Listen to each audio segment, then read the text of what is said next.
નિશ્ચયનું પર્વ છે, સત્વના સંચયનું પર્વ છે અને જ્ઞાનના વર્ધનનું પર્વ છે.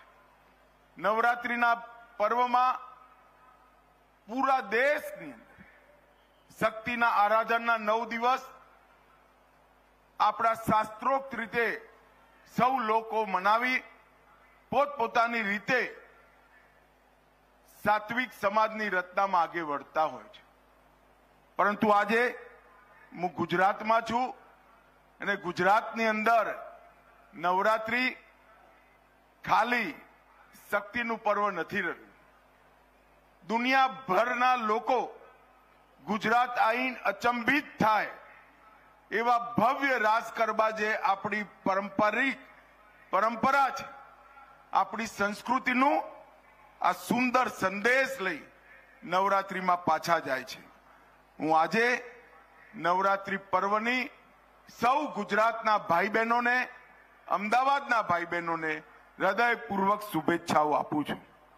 મિત્રો, આજે લગભગ 18,000 વર્ગ મીટરમાં આ મોટી કમિશનર ઓફિસનું ઉદ્ઘાટન થવાનું, લગભગ 140 કરોડ રૂપિયાના ખર્ચે 7 માળની આ ઇમારત, એની અંદર state of the art technology છે. એટલું જ નહીં, સાથે સાથે જવાનોને ચુસ્ત દુરુસ્ત રાખવા માટે જિમ્નેશિયમ, નાગરિકોની વ્યવસ્થા માટે પાર્કિંગની સુવિધા, સીસીટીવી, ફાયર સેફટી અને સેન્ટ્રલાઇઝ એસીની વ્યવસ્થા પણ કરવામાં આવી છે.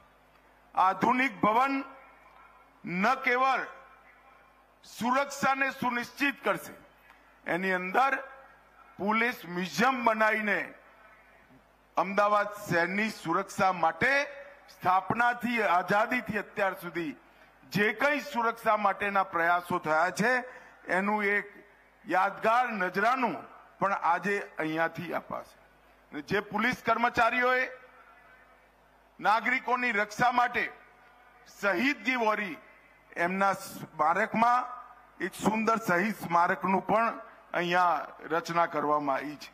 જન સુવિધા કેન્દ્ર અને એક કંટ્રોલ રૂમ જે સમગ્ર અમદાવાદના ખૂણે ખૂણાને આવરી લઈ સમગ્ર અમદાવાદની સુરક્ષાની સુનિશ્ચિતતા કરશે એવું આધુનિક પોલીસ કમિશનરની ઓફિસનું આજે ઉદ્ઘાટન થઈ રહ્યું છે. હું અહીંયાથી જ સંસદ સભ્ય છું. ભૂપેન્દ્રભાઈ, તમારો અને હર્ષભાઈનો ખૂબ ખૂબ ધન્યવાદ, આભાર કે અમદાવાદના નાગરિકોને તમે ખૂબ સુંદર આજે ભેટ આપી છે.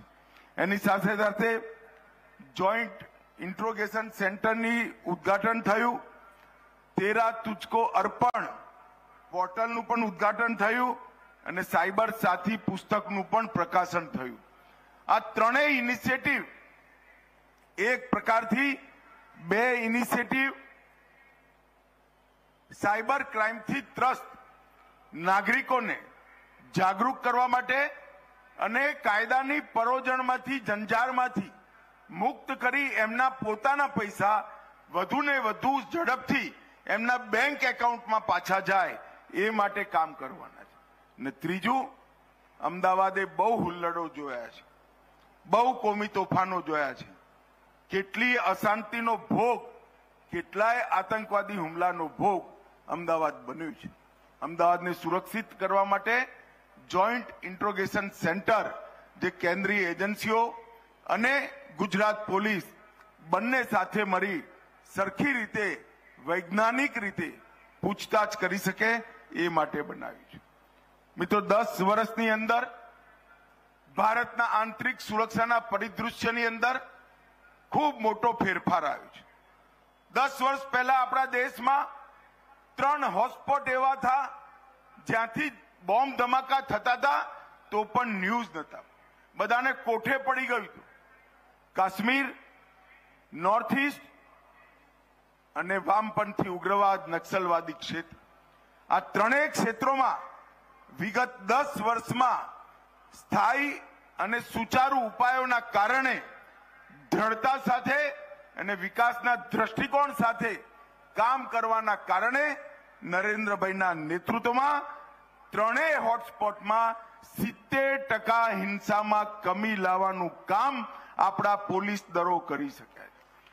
દેશભરની સુરક્ષા એજન્સીઓ અને રાજ્યની પોલીસે ભેગા થઈ કાશ્મીર હોય, નોર્થ ઇસ્ટ હોય કે વામપંથી ઉગ્રવાદ નક્સલવાદથી ત્રસ્ત ક્ષેત્રો હોય, લગભગ 70% હિંસામાં કમી અને મૃત્યુની અંદર 72% ઘટાડો એ બતાવે છે કે આવનારા દિવસોમાં નક્સલ મુક્ત, આતંકવાદ મુક્ત ભારત એની રચના થવા જઈ રહી છે.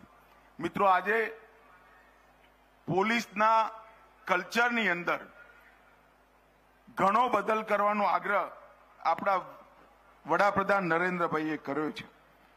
પ્રોએક્ટિવ પોલીસિંગ માટે એમને પ્રોએક્ટિવ, પ્રિડિક્ટિવ અને સાયન્ટિફિક એપ્રોચ સાથે આગળ વધતા પોલીસિંગનો એક કન્સેપ્ટ આપણી સામે રાખ્યો છે.